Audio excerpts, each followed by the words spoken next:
You know, I was really debating what I wanted to share with you guys today and really kind of like, man, God, what's the word? What's the word you want to bring? What do you want to say? It'd be easy if I could do like a series of lessons and I had 4 weeks to try to bring a point, but I got one shot, okay? So I'm going to do my very best to just bring it. I was really debating, God, what do you want to say to these people today? What are the things that you want to share to them? What are the things that are important?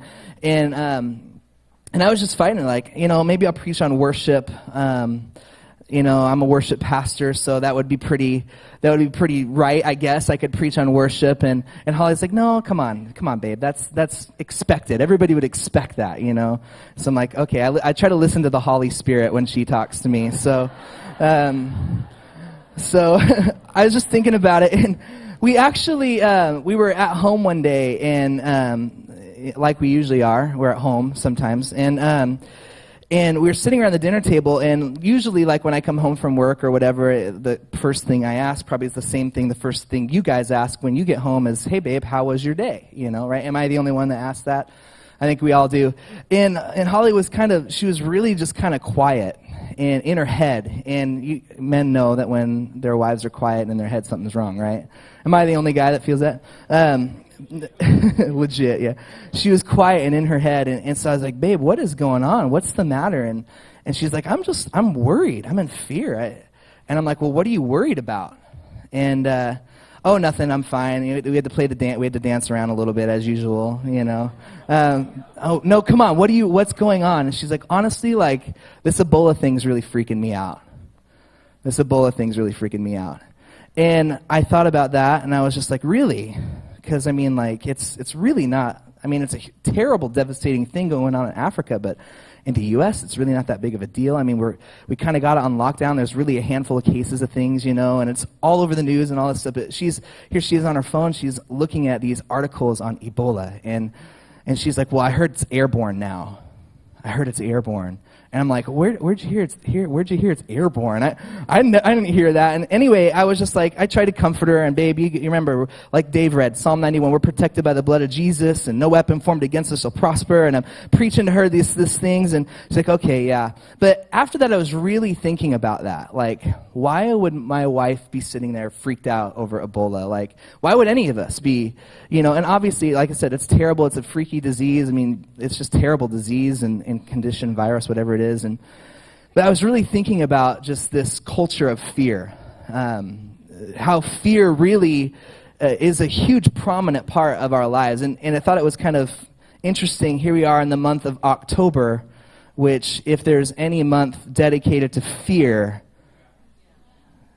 it's this month, right? You know, come the 31st, we're going to be celebrating fear. Think about that for a moment.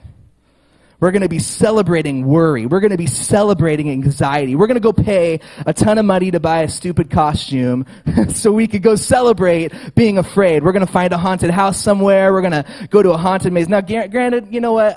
I get it. It's fun. I've been through the haunted maze. Like, the haunted maze is the funnest thing to take Holly through because she just sits there and screams the whole way through. Like, people are like coming up behind her with chainsaws, and she's the whole way through. It's hilarious. You know, we pay a ton of money. We go see these movies. All these movies are out, you know, of just fear and fear and fear and fear and fear. And it's just a prevalent thing. And even as Christians, isn't it amazing how we walk in fear so much? Isn't that crazy? I was just thinking today what I should call this, and I don't really have a super awesome, amazing and creative title for you guys, but I'm going to talk to you guys about how to be courageous. How to be courageous amongst fear. In fact, Emily, can we roll the video that I wanted to play just real quick? There's a quick little video. A case of Ebola made its way to the United States. 12 people could, in fact, be infected with Ebola. Tonight, America faces the single biggest threat in al-Qaeda on our soil. You need to be afraid. Reported school shooting. It looks to be students just sort of huddled. This school right. There have been reports of an active shooter. What does that put in you when you see those things? Like, the first thing I see. And these are current events, guys. School shootings in our state, up north, a couple hours up north, you know, Ebola, all this stuff. It's the first thing I think of is like, oh my gosh, like, I've got to, get the kid, get the wife, we're going to go buy 100 acres in Montana where nobody will find us, and we're going to bunker down, and we're going to hang out there until the zombie apocalypse is over, right?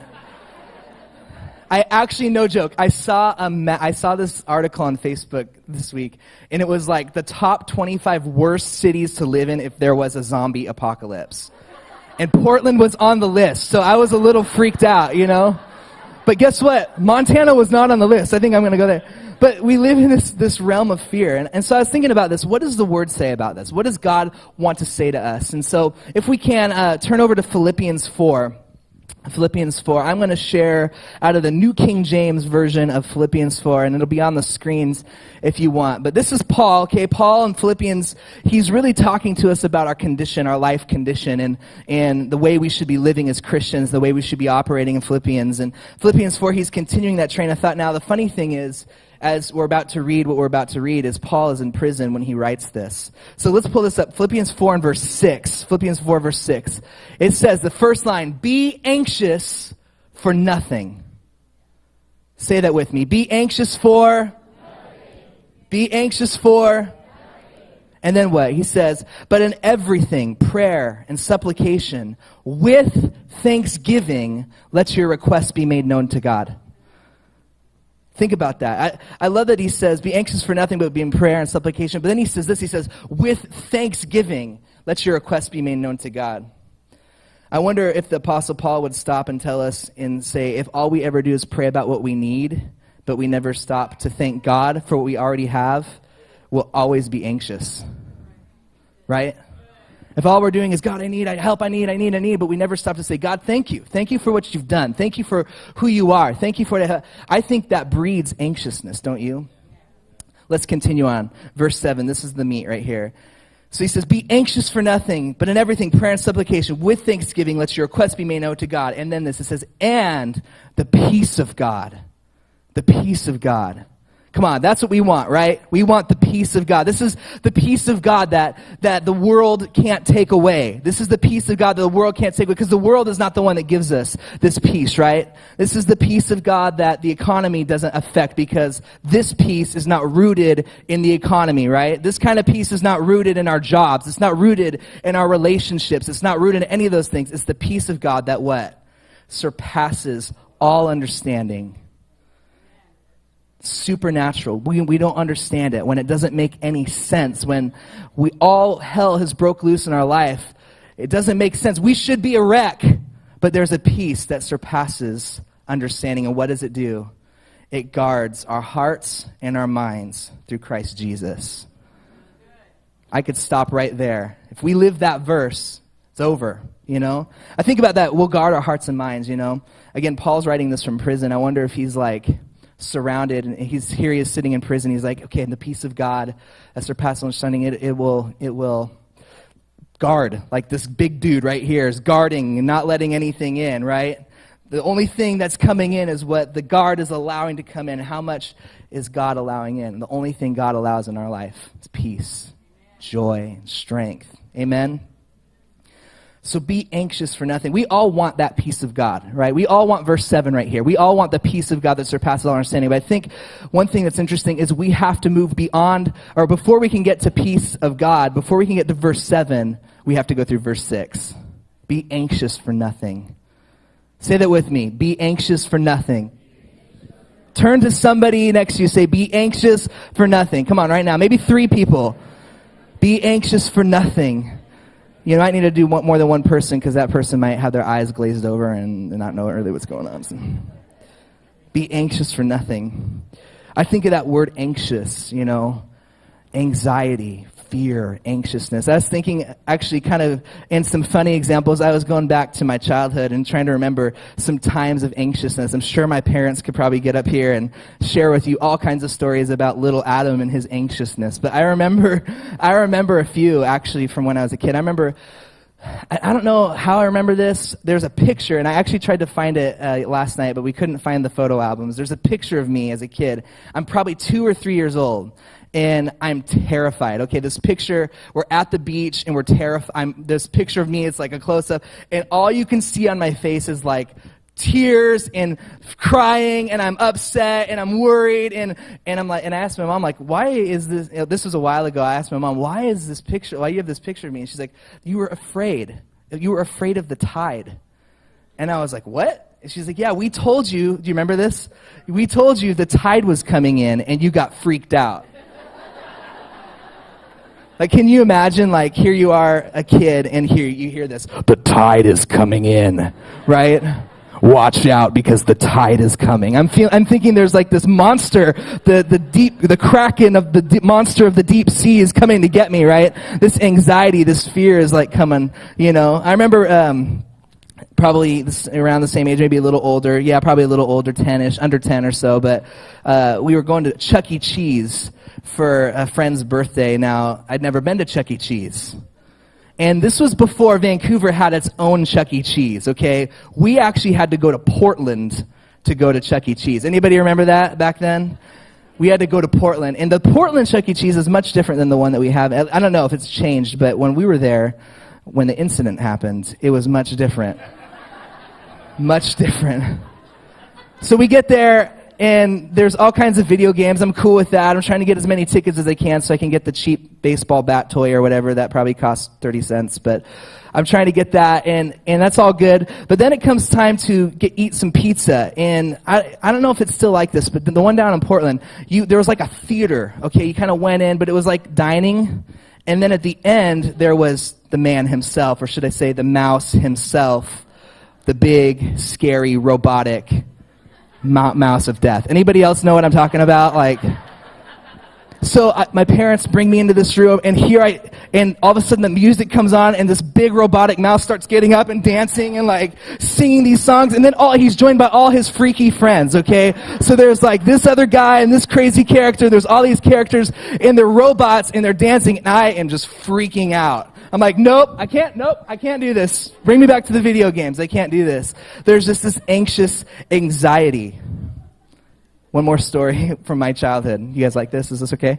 My mom tells me this story. I don't remember this one firsthand, but my mom tells me this story that one year for Christmas, it was either my first Christmas or my second Christmas, they wanted to get me a toy. Obviously, like here, my kid's 1 year old, and I'm going to get him all kinds of crazy toys. Just wait. It's going to be, like, he doesn't even comprehend things other than food, but I'm ready to buy him, like an erector set. You know what I mean? Like, it's on. And he will build a tower. It'll be awesome.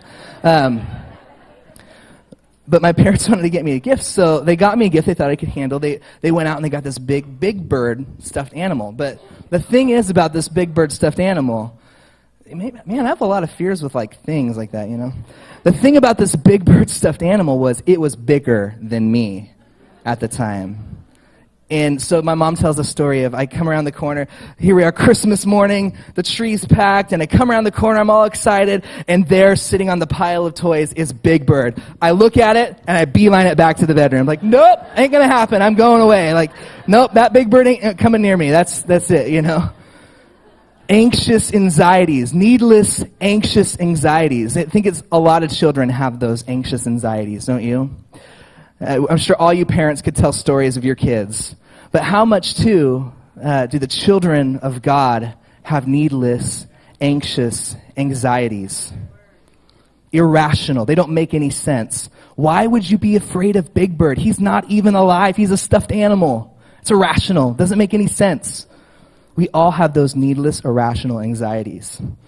For just kicks, be anxious for nothing. I don't like to do this a ton, but I looked up the Greek word for anxious there. Now, I'm sure there's some of you guys that are like phenomenal Greek scholars. Steve Berkeley, a few of you guys just are phenomenal Greek scholars.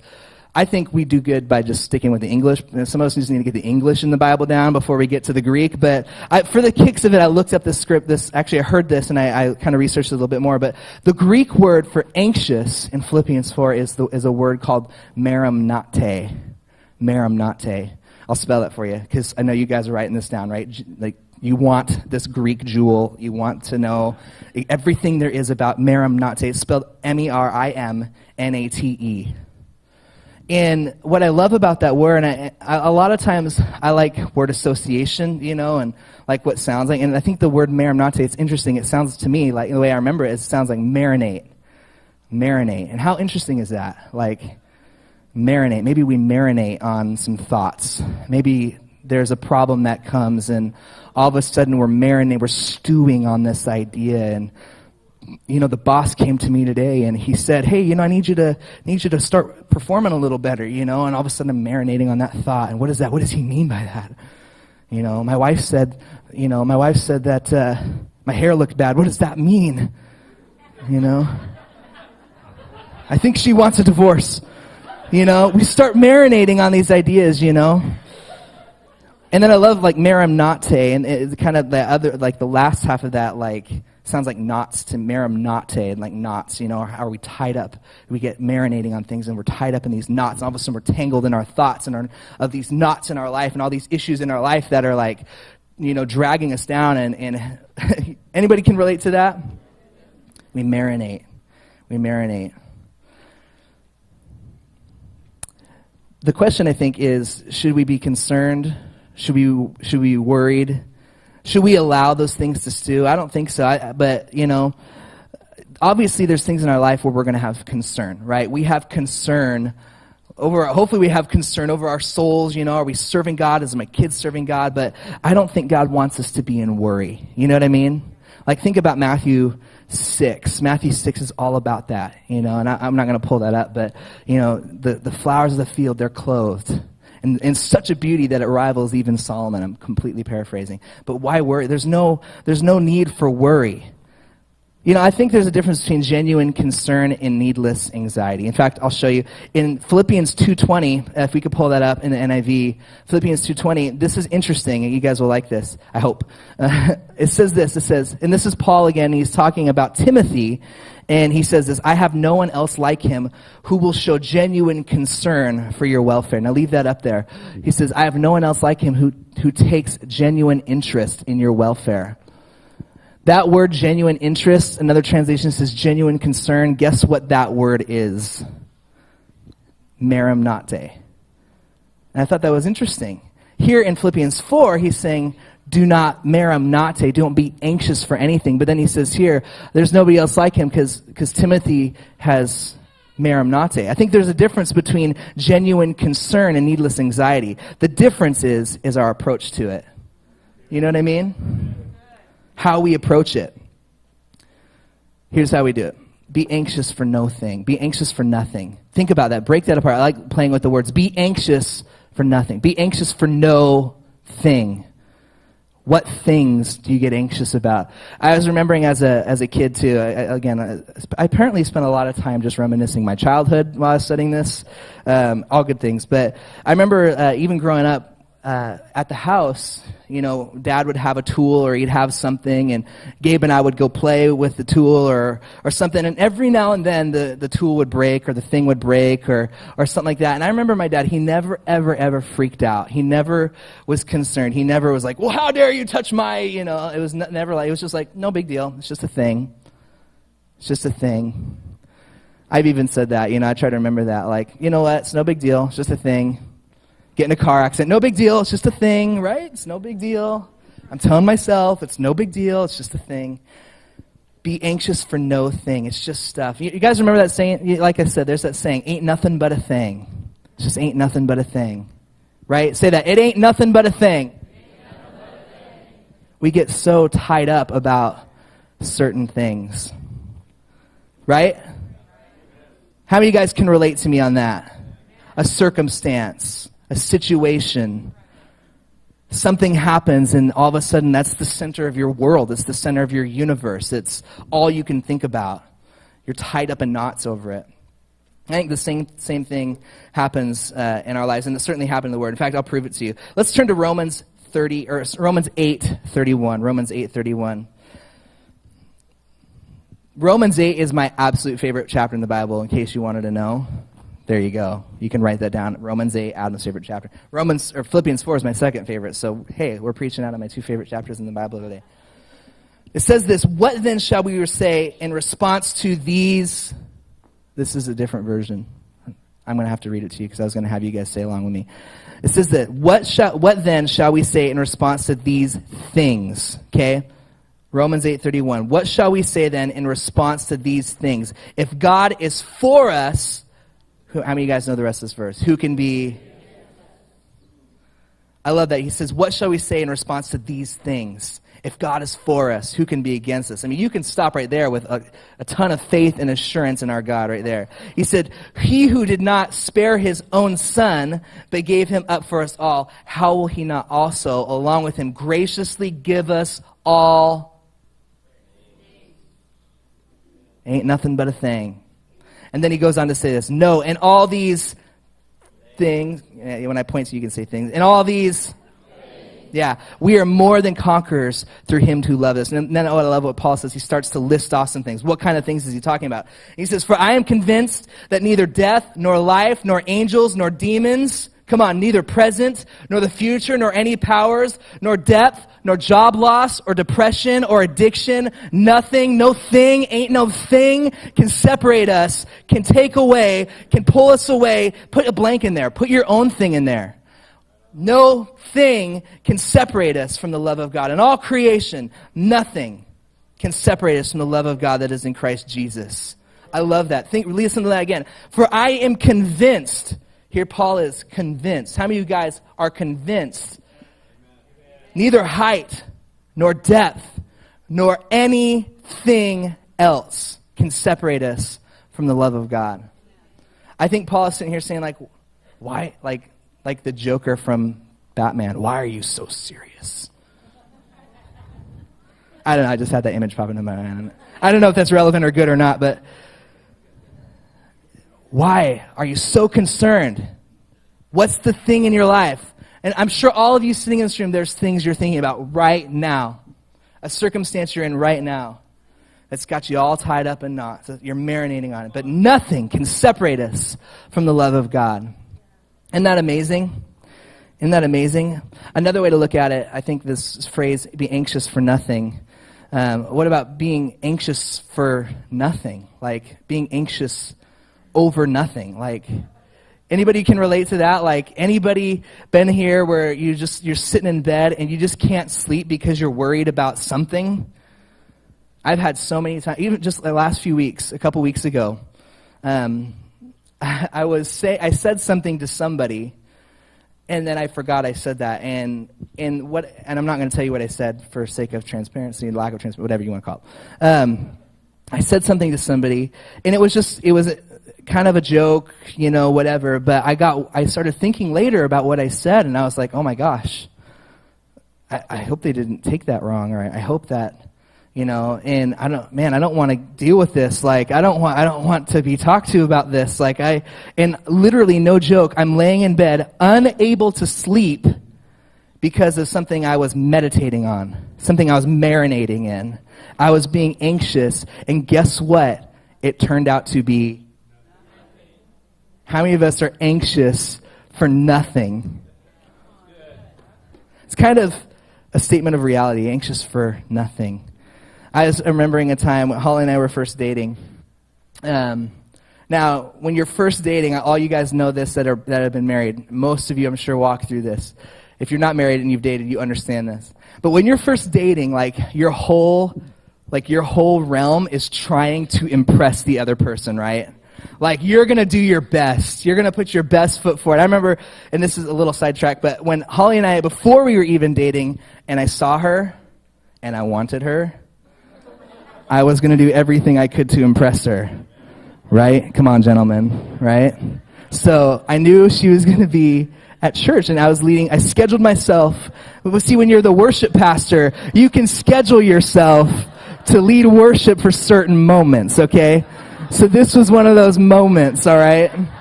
I knew she was going to be there. As far as I knew, she didn't even know my name, okay? But I saw her, and here's the thing. When you're a worship pastor, one of the most attractive things to you is somebody who worships. And Holly, she worshiped good. You know what I mean? She was like a good worshiper. So I went out. I was going to I'm going to do my best to impress her, okay? So I go out, and I buy myself a brand new pair of Chuck Taylor tennis shoes because the ladies love the Chucks. And I got myself a brand new shiny t-shirt that at the buckle, and I was looking hip. And then I stepped it up a notch, okay? So at the time, like I knew one of her favorite bands was Lifehouse, okay? Do you remember this? Lifehouse. And Lifehouse really wasn't a worship band. They were kind of a Christian band, but in the more secular arena, I guess. But they had this song.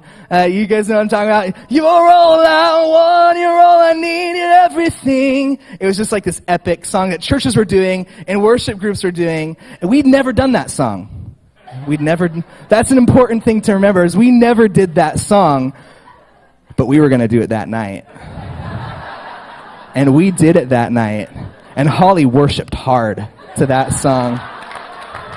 It was good. It was good. Needless to say, we got engaged and got married. Now we have a baby. So there you go. Anyway, that was a rabbit trail. We try to impress each other. We try to put our best foot forward. So likewise, we're dating now, a couple weeks into it. And Holly is, of course, doing the same thing. She's doing her best. We're both doing our best. We're peacocking, yeah, right? We put out the feathers and show you all our colors. And so Holly and I we met up. I picked her up at her apartment, and we went and had a great day. Went on a date. I'm sure we canoodled and all kinds of stuff, whatever you do when you're dating. And and watch yourselves. And so I was bringing her home. We were driving her car. She had this Volkswagen Jetta.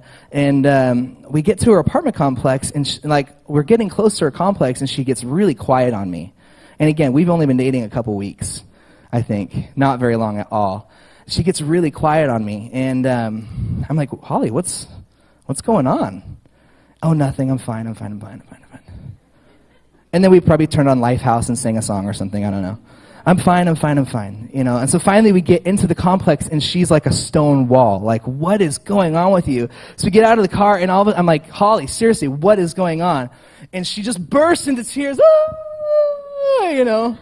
And I'm like, what the heck? Okay, she's like, I'm sitting here, like, we're dating. I'm like, okay, you know, it's okay. What's going on? She's like, they're going to take my car away. And I'm like, what? They're going to take my car away. I don't know what to do.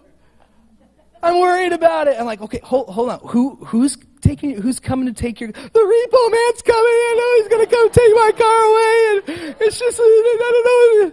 And I'm like, oh, wait. So, like, how do you know this? Like, well, I've missed a few payments, and I don't know what's going on. I'm like, well, hold on a sec. Like, I'm sure, like, they're not going to come take your car away. And sure enough, make a few phone calls, get her caught up. She got herself caught up. All that good stuff. And there was no repo man on the way. But here's the thing. And she told me this the other night when I was talking to her about this story. She's like, for that whole month, she was literally strategically parking her car so that it would be hidden, so that if the repo man came, he could not find it. But guess what? The repo man was not on his way. She was anxious for nothing. This has happened to all of us, right? I remember for me, this just happened a few months ago. You know, preachers are preaching, a lot of times we preach out of things that are happening in us. So I'm trying to share with you, be very transparent, share with you something that happened to me a few months ago. See, Holly and I just bought this house a few months ago in May. We moved in. And then come June or July, we got our first water bill, and I'm fine. You know, water's cheap, right? I mean, among our bills, as far as our bills go, the water bill is usually probably one of the cheaper ones, unless you're like running 5 lodges or something like that, and then you might have a high, expensive water bill, you know, like Bill and Vicky. So, you know, we get the electric bill, and the water bill comes every month. So we paid our electric bill, and then we got the next month, got the water bill. So I open it up, and I look at the water bill, and it says $2,000. Yeah, I saw a couple people lose their breath. That's exactly what happened to me. And I'm thinking, and all of a sudden, I just start getting these thoughts in my head, like, oh my gosh, this house is a $2,000 water bill, and am I going to have to pay $2,000 every other month? I can't afford that. Like, this, and I'm like, and no joke, this really happened. Like, I was just like, ugh. I was so freaked out. And Holly's like, okay, take a breath. Hold on just a sec. I'm sure there's something wrong. I'm like, I don't know. There's a leak. Something's going on. And I'm just like, I call my dad. Dad always rescues me. Dad, there's a water thing going on. I got a $2,000 water bill. I don't know what to do. And we're just like, okay, no, it's got to be a mistake. And so finally I come to my senses, and I go out and I check the meter. And I'm like, okay, here's what the meter said. And sure enough, they read the meter wrong. It really wasn't $2,000. It was way cheaper.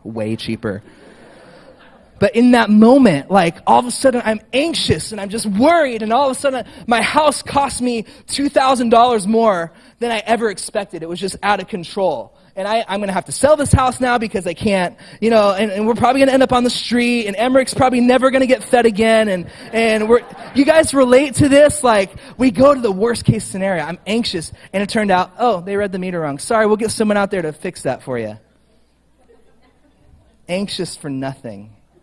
How many times are we all tied up in knots, worried, freaked out over? I think that's what Paul's trying to fix here. He's trying to correct here. I love that this doesn't just happen to us today, but this happened to the disciples too. Let's turn over to Mark 4. I want to share you guys a story, and I'll be wrapping up really soon. Mark 4, verse 35. Listen to this. Now here, let me set this up. Jesus is preaching, okay? He's out doing all kinds of teaching, parables, speaking to crowds, has a huge thing going on. And you guys remember, you got to understand, in the teaching time of Jesus, he was the man. Like, people were thronging him. He was drawing crowds. It was huge. It was a big deal. And so Jesus is just done preaching. He's been teaching, and he leans over to the disciples and says, okay, it's time to go. In verse 35, he says this: that day when the evening came, he said to his disciples, let us go to the other side. So we're done. Let's get in the boat. Let's cross over. So verse 36, leaving the crowd behind, they took him along just as he was in the boat. So he didn't have time to change. Just as he was, I'm wearing my tan robe today. I know I should put on the blue robe to get in the boat. My navy blue for the boat, but I can't. It's time. We got to go. So they get in the boat, and it says they were also other boats with him. And then verse 37, this is interesting. It says, verse 37. Now, we don't know how much time there is between verse 36 and verse 37, but it says this: a furious squall came up, and then waves broke over the boat so that it was nearly swamped. Waves broke over the boat so it was nearly... How many of you guys have felt swamped before? Can relate with the disciples here. They're freaking out. And here the disciples are. I had this image in my head of, like, here they are on this ship, probably, or a boat or whatever, in like crossing the Columbia River Bar, and the boat's rocking. Here the disciples are slinging rope and trying to get the sails down and turn the cranks or whatever. I don't know anything about sailing. I'm just making this stuff up. But like they're doing whatever they got to do to stay alive. And so they go to find Jesus, and in verse 38 we find Jesus, and it says here, Jesus was in the stern, sleeping on a cushion. Can you see the disciples like, seriously?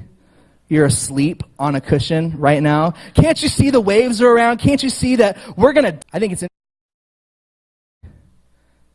Don't you think that a lot of times we maybe create our own storms?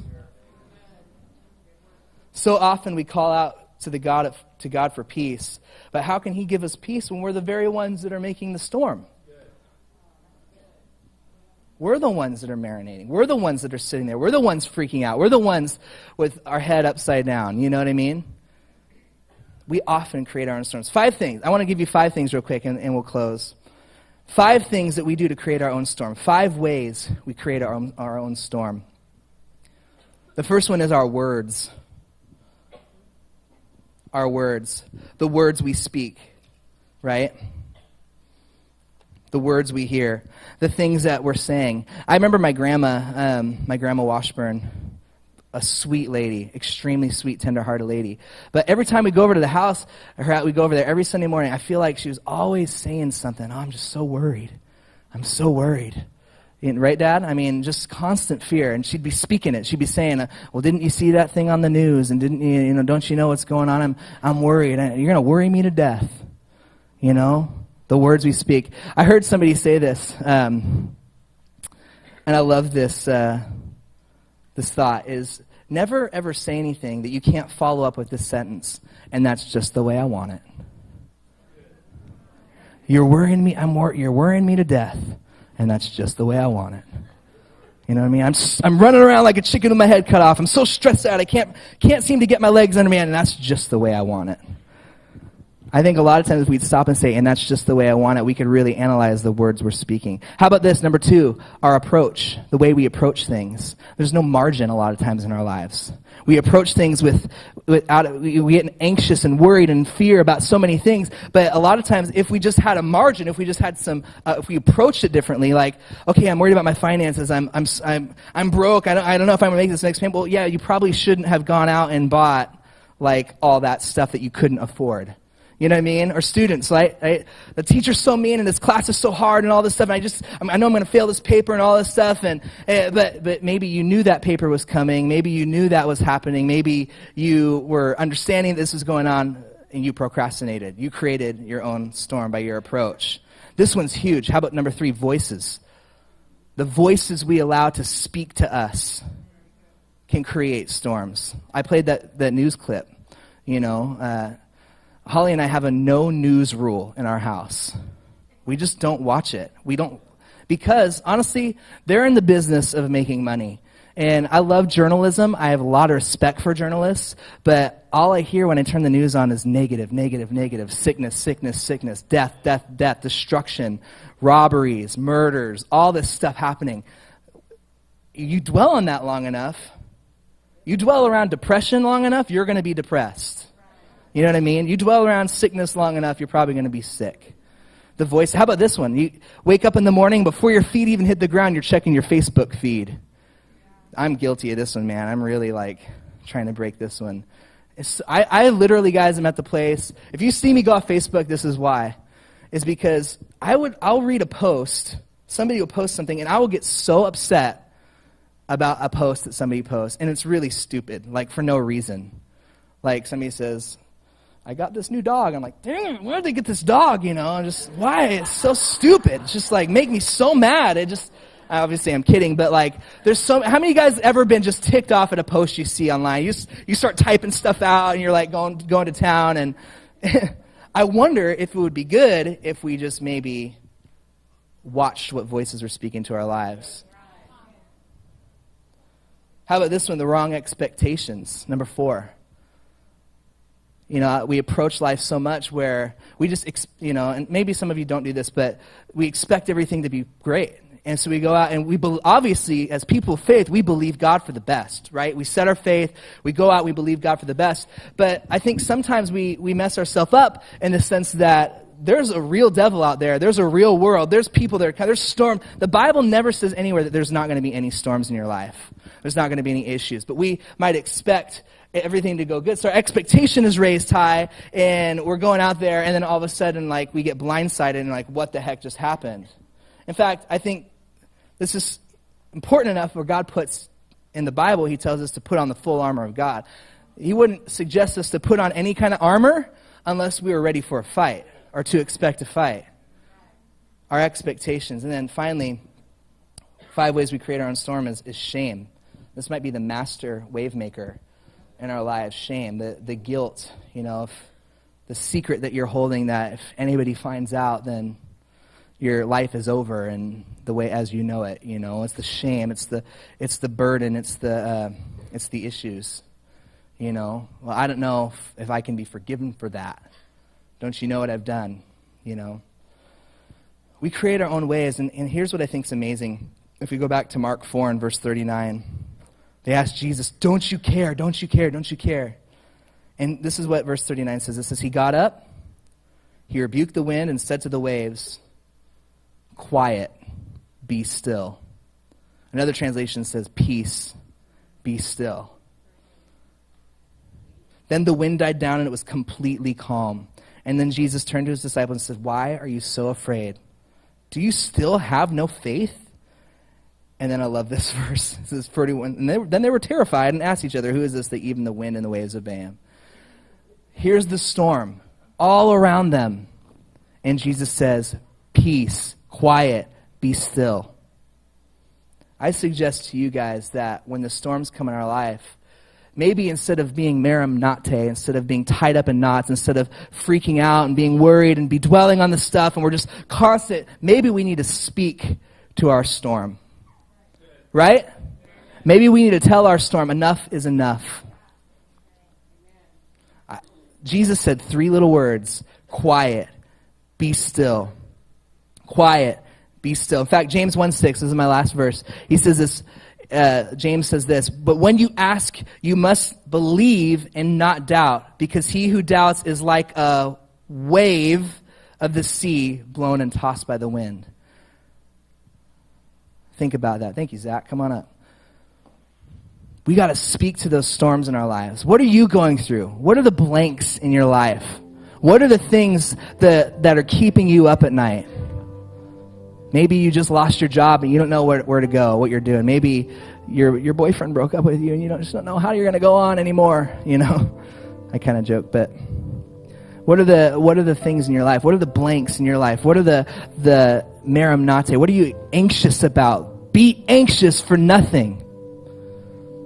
Listen, we'll never have the peace of God that surpasses all understanding until we learn to speak to the waves that are in us and tell them to calm down, just like Jesus did. You guys get it? We have to speak to the waves. When the storm is surrounding you, when things are going crazy, when it's just haywire, you speak to the waves. Calm down, quiet, be still. Man, speak the word. Speak the word. When your job is lost, Philippians 4:19 says that you've supplied all of my need according to your riches and glory in Christ Jesus. Come on, when sickness is coming, by his stripes I'm healed. He took my infirmity. He bore my sickness. By his stripes I'm healed. That's speaking to your storm. When you're up at night and when you've been through that haunted maze and you went to that movie that you probably shouldn't have gone and seen, and you're fearful and you're just worried about the monster under the bed, you say, God has not given me a spirit of fear, but of power and of love and of a sound mind. That's the first thing. What's the first thing coming out of your mouth when the storm comes in your life? Think about that. Analyze that right now. What are the things that have been weighing you down, and what do you need to speak to it? I'm telling you, there's always an answer in the word. There's always an answer. There's always something to say. The enemy doesn't want you to say it though, church, right? He wants you to be tied up in knots. He wants you to be anxious. He wants you to be worried. He wants you to be wrapped up. He wants you to be dwelling on those negative things, but God wants you to be free today. Do you believe that? He wants you to be free today. He does not want you worrying. Listen, if we learn to calm the waves within, then we'll ride those waves without. If we have that inner peace, it's the peace of God that surpasses all understanding, guarding our hearts and minds. If we learn to calm those waves within, we'll be able to ride, we'll be able to surf on the storm. Amen.